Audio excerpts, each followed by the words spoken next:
Connectez-vous, connectez-vous. On va. Je vais un peu. Je sais que mon frère, mon jeune petit frère Wanawichi, il est en direct. Je sais qu'à l'heure actuelle, il est en direct. Je voudrais un peu m'adresser à Wanawichi. Parce qu'il est en train de faire un direct pour dénigrer le bandécon en chef, Yann.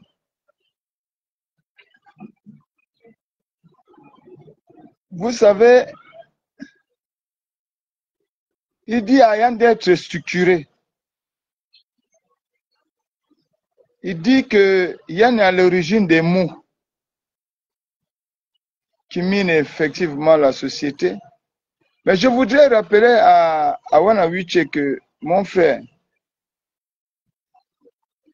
tu sais, lorsque l'abcès est dans l'œil d'autrui, tu dis prenez la hache, frappez, l'abcès va se percer. Et quand c'est dans ton œil, tu demandes aux gens de caresser. Je ne sais pas, vraiment tu viens de démontrer par ta vidéo que toi également tu es manipulé. Parce que ce ne serait pas de cette manière-là que tu devais t'adresser à Yann. Tu aurais voulu moraliser le bandécon en chef, tu l'aurais appelé. Et tu aurais dit au bandécon en chef que tu n'es pas d'accord avec ce qu'il fait. Sauf qu'en t'entendant, il y a un problème d'ego. Tu revendiques aussi les vues. Parce que tu dis, dans un premier temps, tu oublies la douleur que le petit Warren a subie. Ce n'est pas ce qui est important pour toi. Ce qui est important pour toi ici, c'est le fait que Yann ait attaqué des jeunes filles. Et tu présentes les filles comme étant les victimes de ce que Yann a fait. Vous savez, quand on veut corriger nos enfants, il faut commencer par... Oui, je sais pas, bonjour. Il faut commencer par être rigoureux avec nos enfants.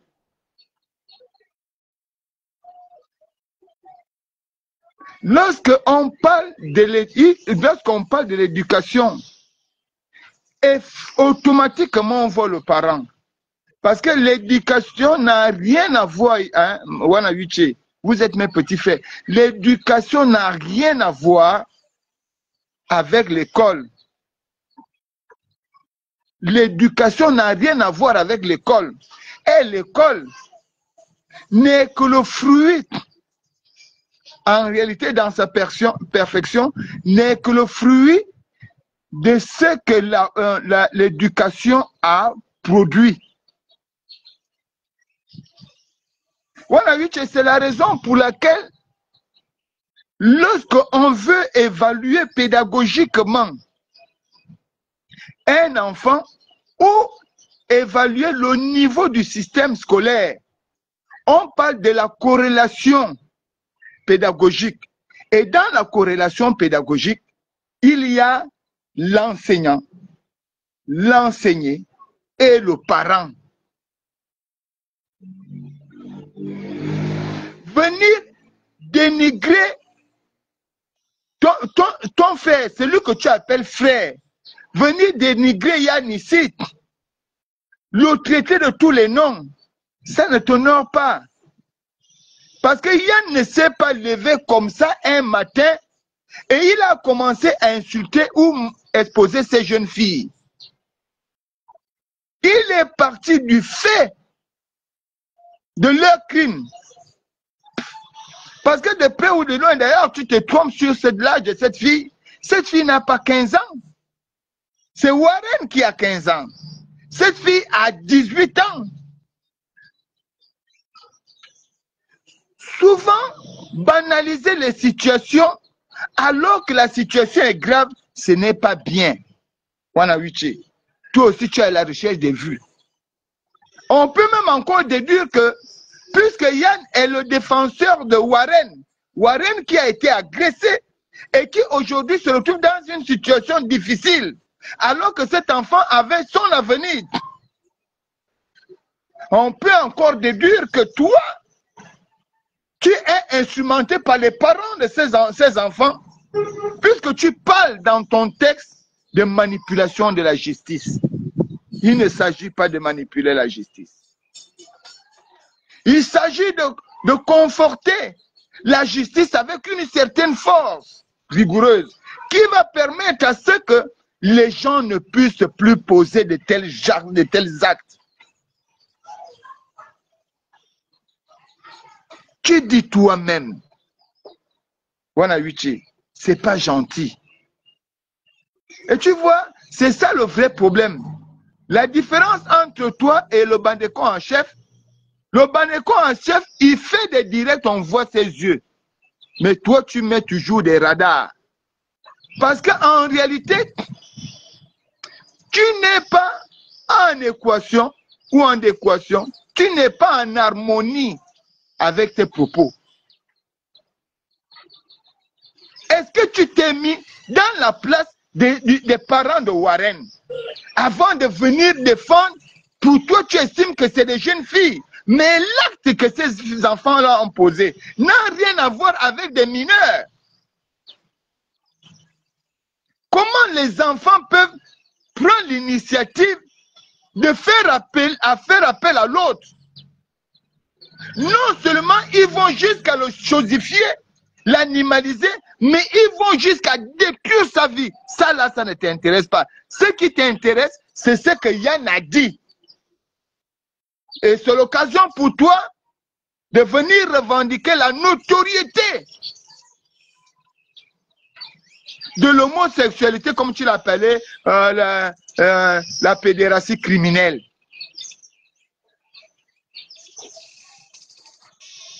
Mon frère, si c'est toi qui avais commencé à parler de la pédératie criminelle en milieu footballistique et que Yann avait pris le relais, mais tu es le premier coupable. Puisque Yann, il estime que ce type de déviance sexuelle ne cadre pas avec la culture africaine. Et il parle comme un bon Africain qui défend sa culture. Toi, tu parles comme quelqu'un qui, tu sais, Wanawichi. Toi, tu as l'air de savoir insulter les gens.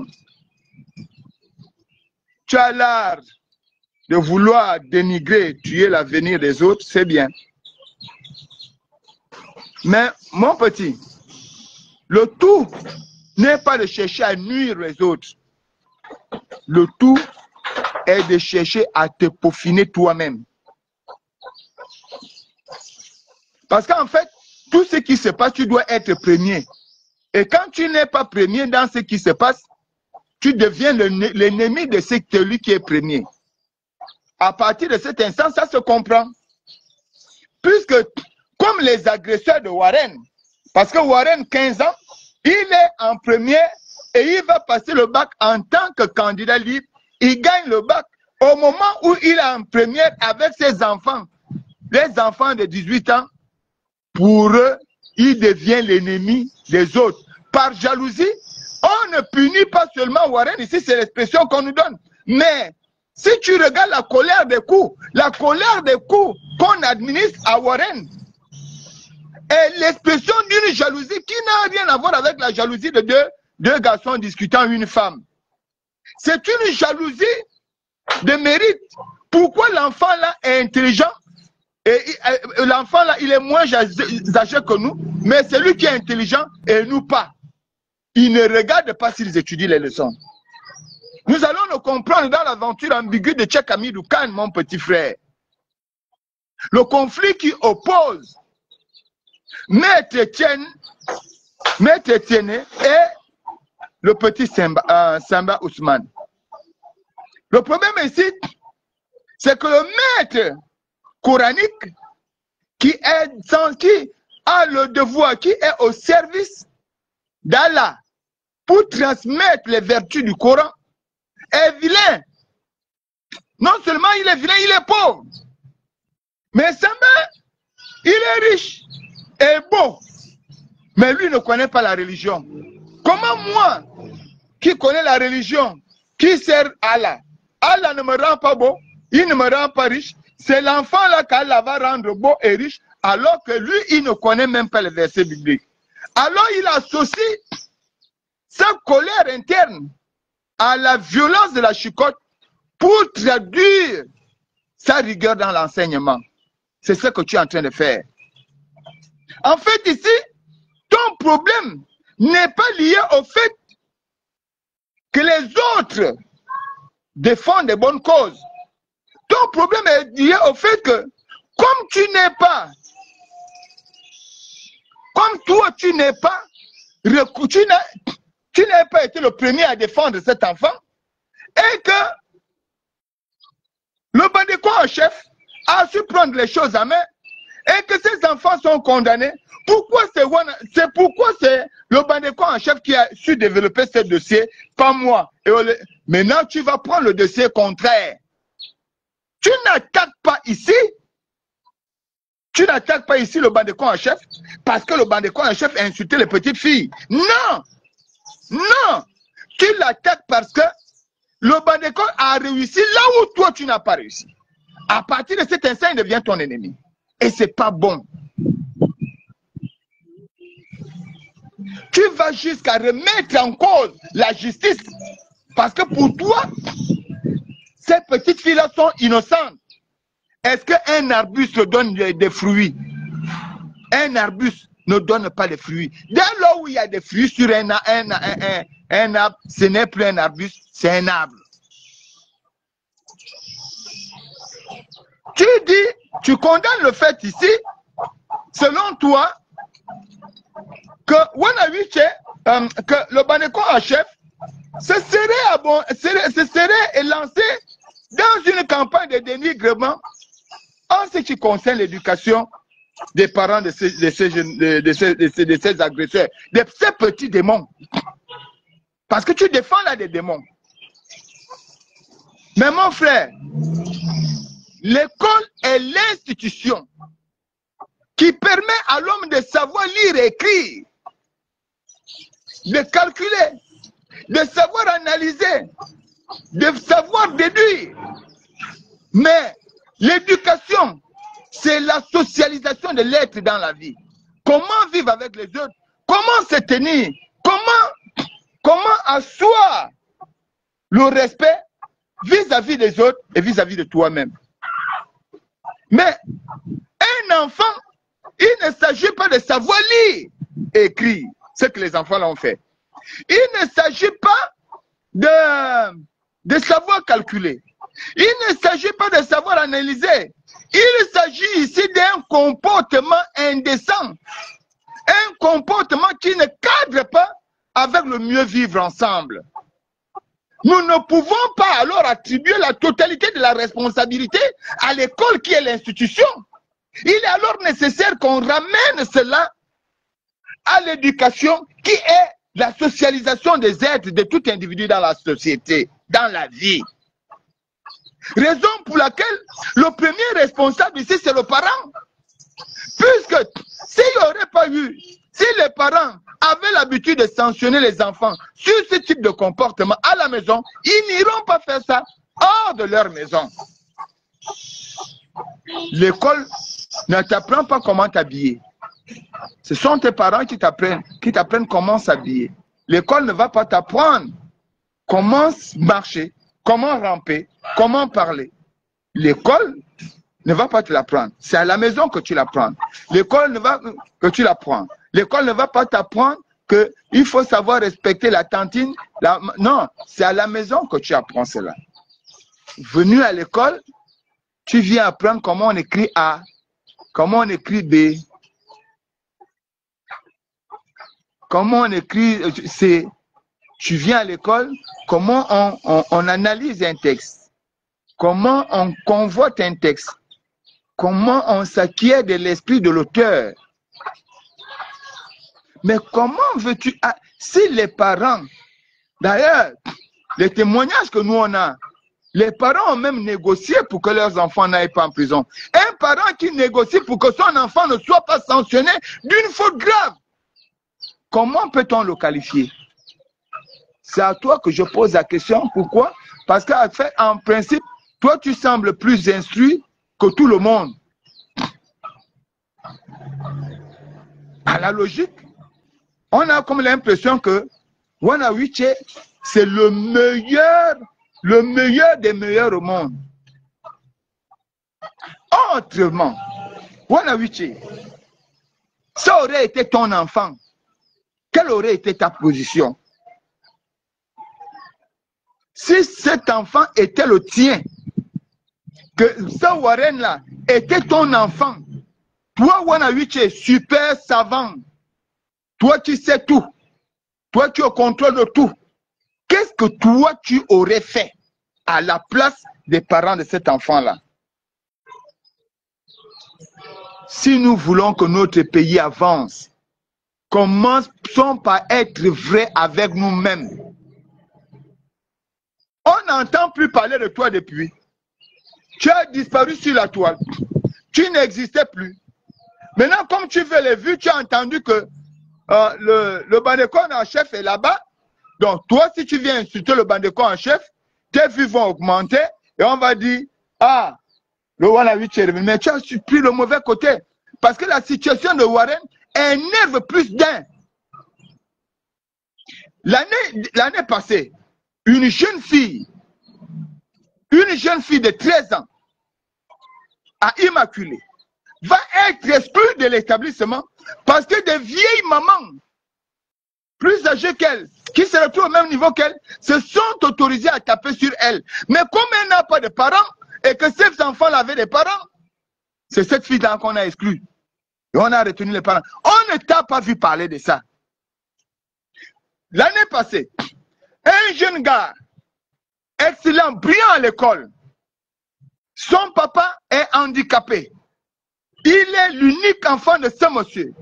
Malgré le fait qu'il soit handicapé, donc qu'il soit handicapé des pieds, il se bat pour son enfant.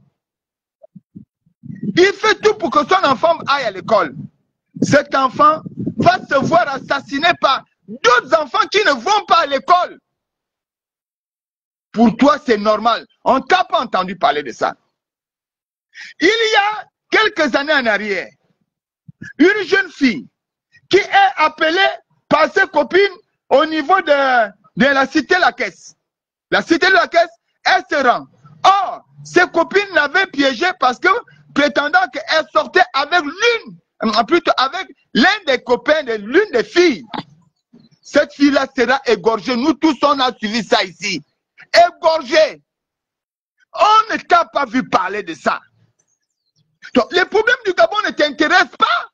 Ce qui t'intéresse, les sujets qui te sont favorables, les sujets pour lesquels tu as plus d'attention, c'est les sujets liés à Oligui, mais continue là-bas. Au-delà de tout ce que le bandécon en chef peut être, au-delà de ses déviances, le bandécon en chef sait prendre des positions au profit de son peuple.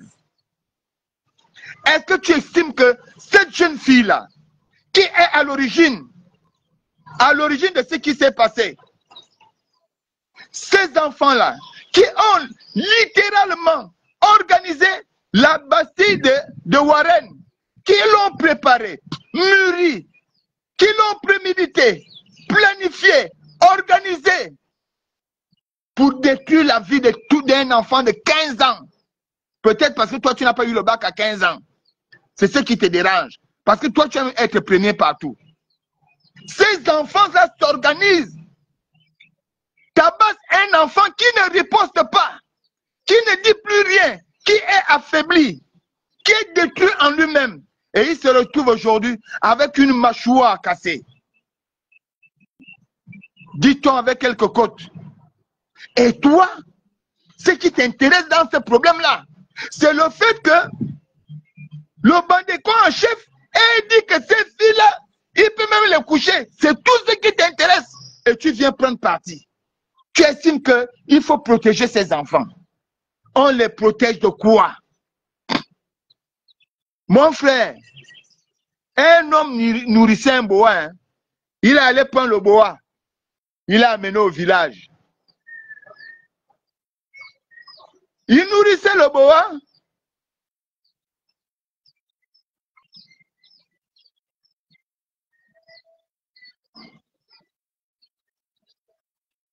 Il est allé prendre le boa. Il le nourrissait. Pour lui, le boa, c'était son fils. Un matin, il avait oublié de donner à manger au boa très tôt. Il a alors demandé à son enfant d'aller vérifier derrière la maison si le boa y était et de donner quelque chose au boa le temps qu'il trouve quelque chose d'assez consistant. Il pensait que le boa était un humain. Il a amené, l'enfant a amené la viande. Le boa a avalé l'enfant. Ayant entendu l'enfant pendant longtemps,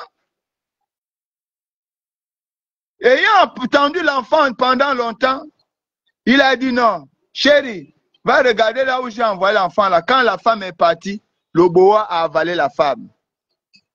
Quelque temps après, lui-même, il est parti pour aller vérifier. Il s'est fait avaler par le boa.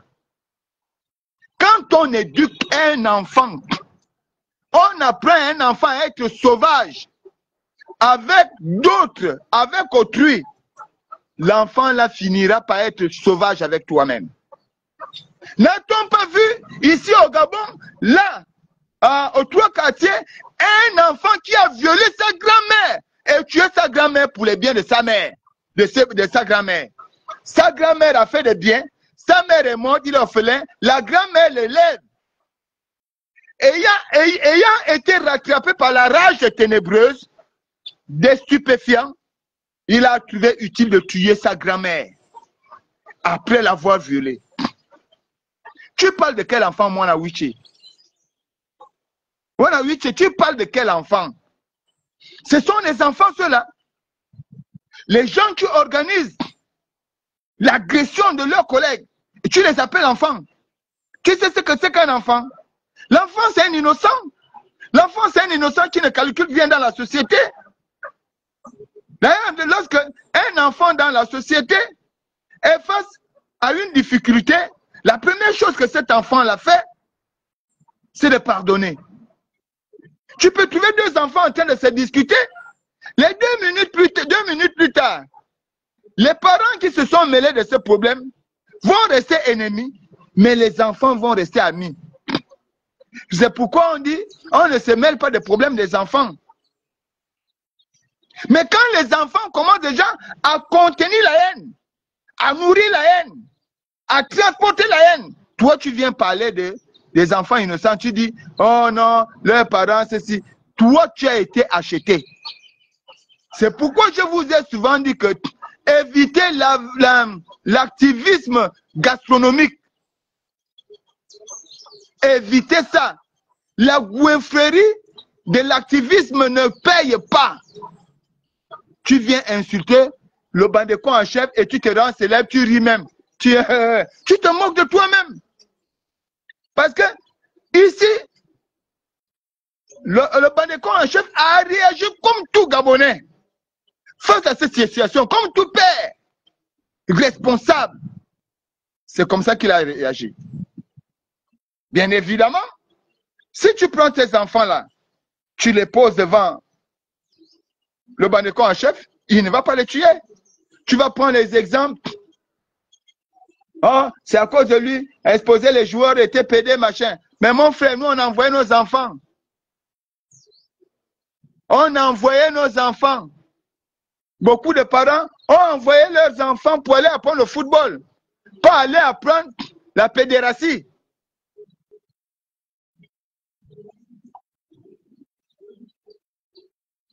Pas aller apprendre comment on peut apprendre à sucer le sexe d'un homme.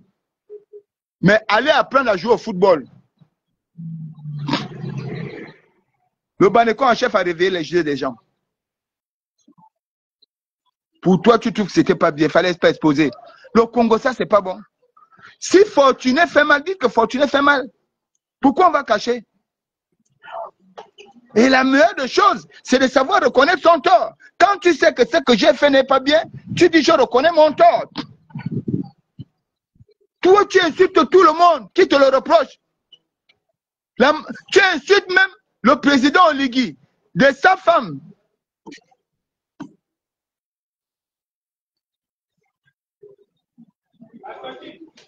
Qu'est-ce que tu ne fais pas? Tu insultes même les dessous des gens. Oui, Fabrice, tu es rentré. Tu insultes les dessous des gens. Et aujourd'hui, tu veux paraître comme un bon donneur de leçons. Tu me fais pitié. C'est triste.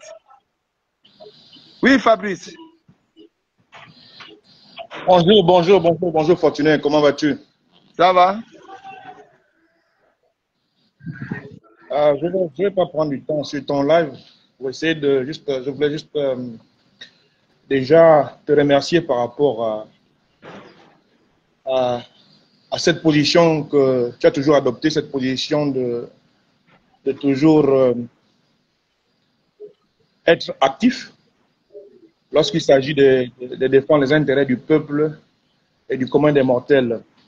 D'ailleurs, ce qui fait de toi cet activiste reconnu déjà de tous.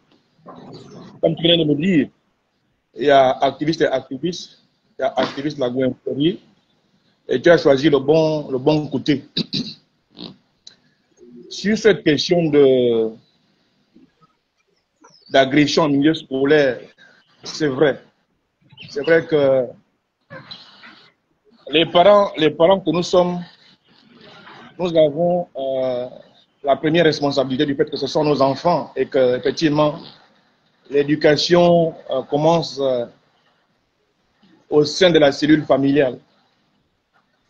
Toutefois, il faut également reconnaître que l'école a également un impact.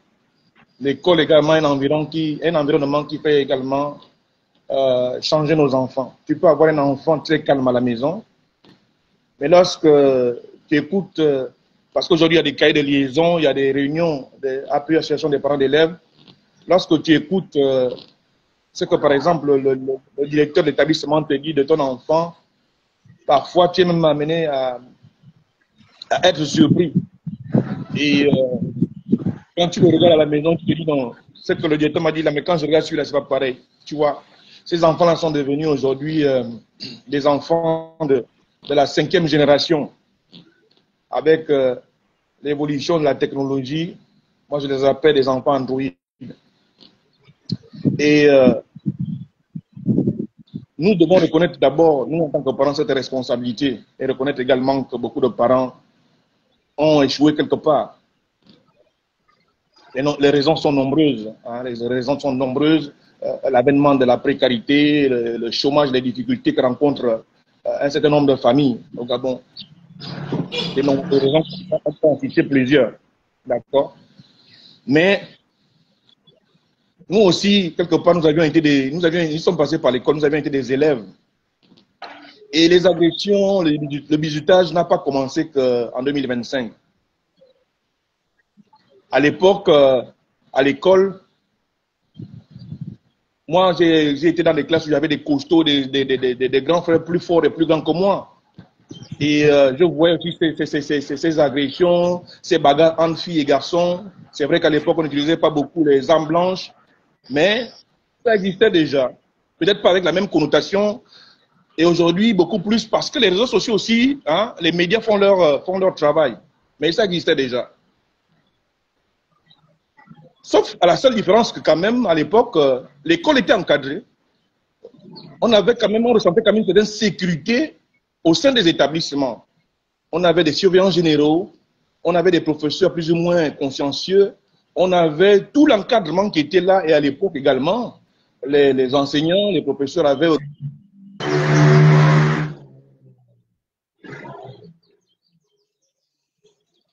Je t'écoute. Nos parents à l'école, pour s'expliquer avec nos parents, quand ça allait un peu trop loin, dans les cas de bagarre par exemple, tu ne pouvais pas revenir en classe si tu n'es pas revenu à l'école avec ton parent pour te présenter devant le censeur ou le directeur de l'école. Et aujourd'hui, tout ça, ça a disparu. Alors, je pourrais faire un commentaire sur un de tes posts en disant que, et même sur ma page, je l'ai publié ce matin, en disant que pourquoi cette dérive n'existe pas, par exemple, au Printanier militaire? Pourquoi nous ne rencontrons pas ce type de dérive au Printanier militaire, par exemple? Tout simplement parce que au Printanier militaire, il règne ce qu'on appelle la discipline et la rigueur. Donc, je pense que le ministère de l'Éducation nationale, par l'entremise du gouvernement de l'État, ont également une responsabilité à ce niveau. Il faudrait également que nos dirigeants, nos gérants également se pensent sérieusement sur la question. C'est vrai qu'aujourd'hui, lorsqu'il y a agression dans les milieux scolaires, tout de suite, c'est la répression, c'est des sanctions, c'est des emprisonnements. Mais est-ce que c'est ça la solution pour remédier à cette situation d'agression en lieu scolaire? Voilà un peu ma contribution par rapport à ce sujet très délicat. Je te remercie de m'avoir accordé. Merci, ne quitte pas.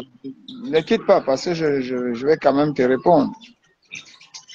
Tu vois, Fabrice, autorité, si Wana Wiche aurait posé le problème sur cette forme-là, je pense qu'il aurait soulevé un pan plus ou moins éducatif et plus responsable. Ça aurait peut-être donné un autre regard. Bon, moi je m'adresse à Wana Wiche ici parce que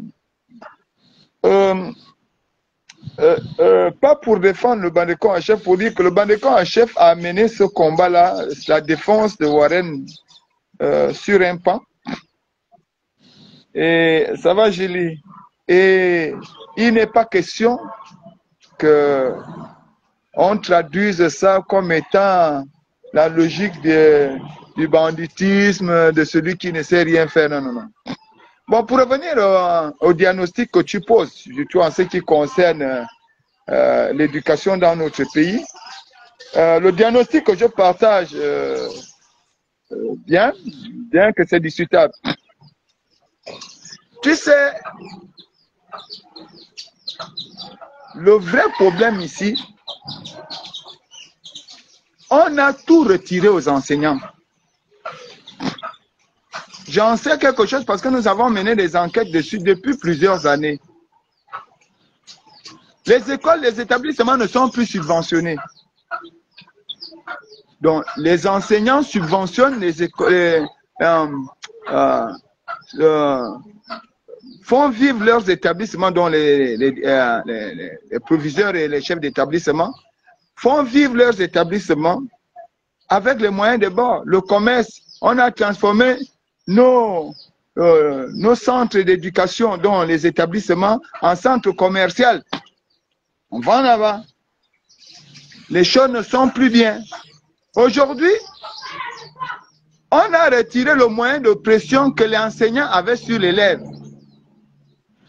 L'enseignant n'est plus maître de l'évaluation pédagogique, puisque l'évaluation parentale est devenue dominante. Parce que quand un professeur te dit que tu l'as dit tout à l'heure, si un professeur te dit que ton enfant l'a changé comme ça, tu dis non, ce n'est pas mon enfant. Or, ici, l'enfant est souvent pris entre deux positions pour marquer le respect et le non-respect. Lorsque un enfant, ton enfant, te respecte en ta présence et te désobéit à ton absence, il ne te respecte pas, il ne te craint pas, il a peur de toi. Parce que la peur n'amène pas vers le respect. C'est la crainte qui amène vers le respect. Lorsque ton enfant, à ton absence, dit que je ne peux pas faire ça, sinon papa va se fâcher. Cet enfant-là te craint, par conséquent, il te respecte. Malheureusement ici, l'enseignant te demande que ton enfant a peur de toi, mais il ne te craint pas. Toi, tu te contentes de ce que l'enfant te montre. En pédagogie, on dit encore que le changement ne se dit pas, ça se vit. Un enfant ne dit pas à son père que papa, moi je suis bien. Et le père accepte, sinon il sera contaminé par un gros mensonge. À la logique, c'est le père qui juge l'enfant.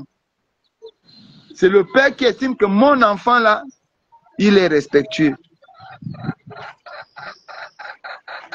Donc ici, le vrai problème, c'est que on a retiré aux enseignants le moyen de pression pour dominer sur les enfants. Parce qu'on a oublié que le facteur, il y a un autre facteur éducatif qui est né. Hier, le facteur éducatif qui était le socle, la base de l'éducation d'un enfant, c'était la cellule familiale et qui était accompagnée par l'institution école. Mais hier, ils avaient des concurrents. Ces deux facteurs-là. Donc le facteur éducatif familial et institutionnel, dont l'école, avait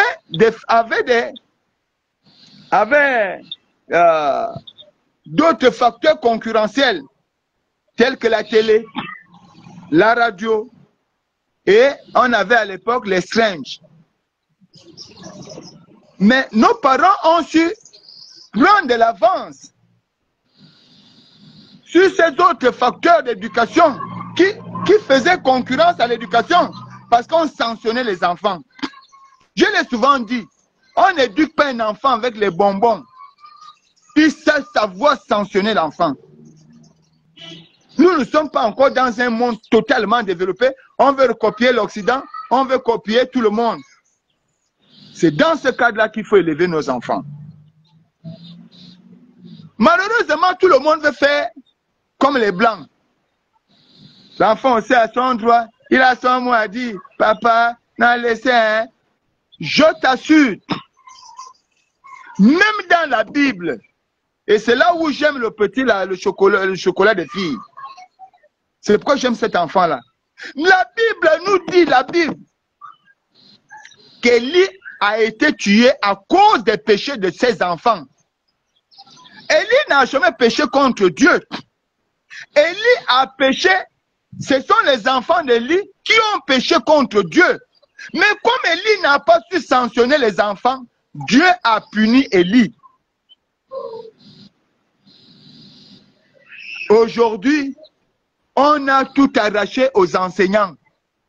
Un enfant parle à un enseignant. Les amis. Il n'a rien à foutre. On a vu là un enfant, il y a 2 ans, qui a tapé un enseignant agressé. À Boma, tapé un enseignant. On a vu ça où? C'est resté Didi. Wana Wichela n'a pas parlé de ça. C'est resté Didi.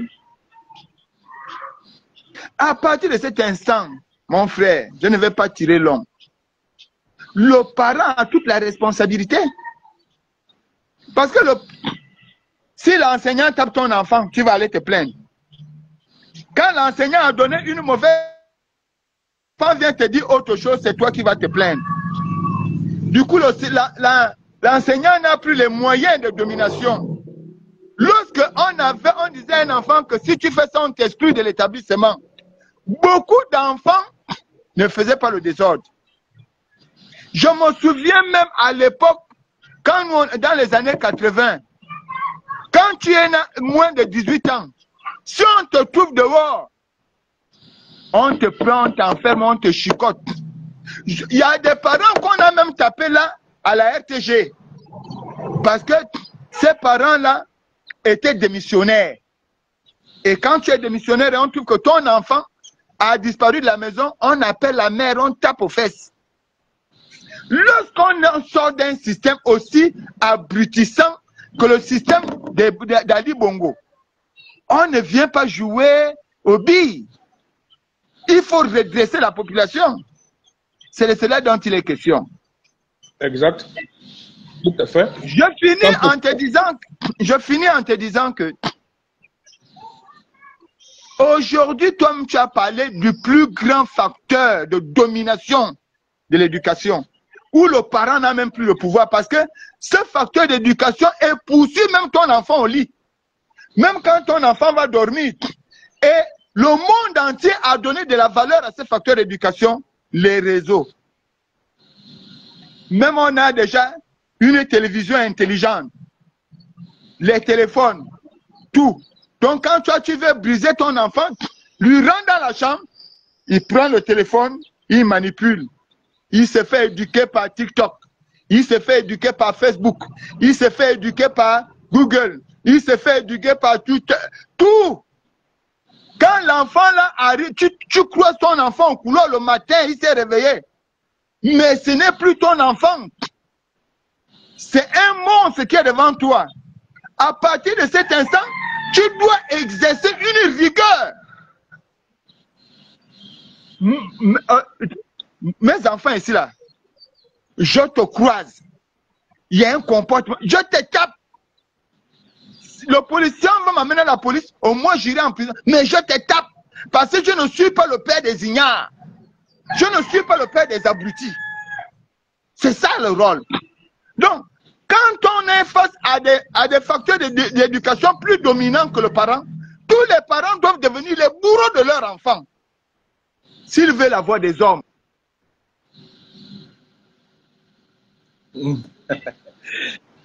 Ok. C'est méchant de le dire, mais c'est la vérité. C'est la vérité. Et on va devoir l'accepter. Donc, ici, quand on dit que les parents de ces enfants-là sont des premiers responsables, il faut qu'ils l'acceptent. Maintenant, ils doivent recadrer leur manière de faire. Et ce n'est pas seulement ces parents-là, nous aussi. Ça aurait pu être l'un de nos enfants. Tout comme l'un de nos enfants peut être aussi agresseur. Parce que nos enfants ont des maîtres dehors. On doit pouvoir dire qu'est-ce qu'il faut faire. Bien sûr. C'est pourquoi je conviens avec toi que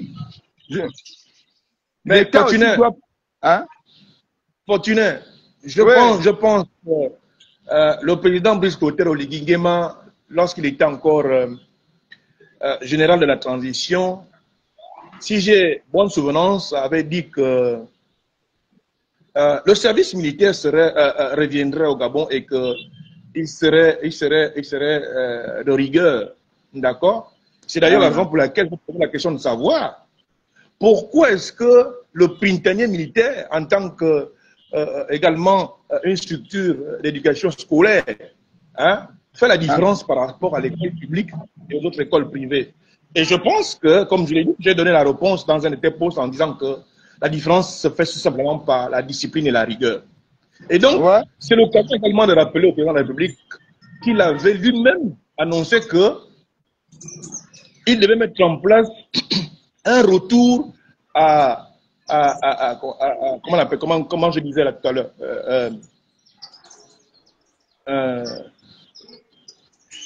à la formation militaire. Voilà, à la formation militaire, comme on l'était à l'époque à l'ESCAP. Donc, pour moi, je pense que c'est l'une des premières solutions en ce moment d'enlever tous ces enfants-là jusqu'à l'âge requis, 18, 19, je ne sais pas, 20 ans, pour les remettre rapidement dans ce centre-là. Parce que le niveau d'agression actuellement, si le président ne prend pas une décision drastique de créer en quelque sorte soit des écoles, de multiplier les printaniers militaires, ou de mettre en place cette politique qu'il avait annoncé de créer ce centre-là de formation, ben je t'assure que nous les parents, nous serons toujours à un moment donné confrontés à ce genre de situation. Parce qu'effectivement, tu l'as dit, on a retiré aux enseignants le pouvoir de domination, d'autorité qu'ils avaient sur nos enfants à l'école. Et donc, les solutions maintenant, hormis le fait de les amener au tribunal, de juger, de payer les amendes, ainsi de suite. D'ailleurs, comme tu le dis tout à l'heure, il y a des parents qui ont même le pouvoir, qui vont la nuit, aller les sortir certainement des geôles. Et le problème va toujours va toujours demeurer, ce sera toujours là. Est-ce que tu vois? Ouais. Fabrice, je suis un peu d'accord avec toi, mais c'est discutable parce que On ne va pas aussi transformer on ne va pas aussi mettre le prétenu militaire partout. Moi, j'ai un problème que je ne comprends pas ici. À l'époque, quand on était élève dans les lycées, un élève qui n'était pas en tenue ne pouvait pas rentrer au lycée d'État. Exact. Un élève qui avait la tenue du lycée Mba ne pouvait pas venir rôder autour du lycée d'État. Ça permettait à ce que on localise des enfants selon leur milieu. Mais aujourd'hui, là, les établissements d'aujourd'hui, là, quand tu vas là à Mabignac, les enfants sans tenue, ils partent des maisons pour aller attendre les enfants scolarisés. Et pourtant, les policiers sont là, mais on ne les arrête pas. Ce type d'enfant, on lui pose la question, tu es venu faire quoi? Je suis venu chercher mon frère. Qui t'a envoyé les parents? On t'attaque, tu appelles les parents viennent te récupérer au commissariat. Et on demande aux parents pourquoi toi tu es venu les chercher. Et c'est comme ça que les bandits vont chercher les enfants scolarisés et ils les influencent. Parce que les autres sont allés consommer le savoir. Eux, ils sont allés consommer la chosification. Quand ils se rencontrent, ils viennent dominer nos enfants, ceux qui sont scolarisés. Ici, moi je pense que au lieu de prendre l'éducation nationale comme un tremplin, parce qu'il y a beaucoup qui sont devenus enseignants, on va encore faire comment? Il a testé à gauche, ça n'a pas marché, il a testé, il dit bon, enfin bon. Donc, l'instinct de survie, il devient enseignant. Il n'est pas enseignant par conviction. Il est enseignant par contrainte, par obligation. Donc, il ne peut pas bien enseigner.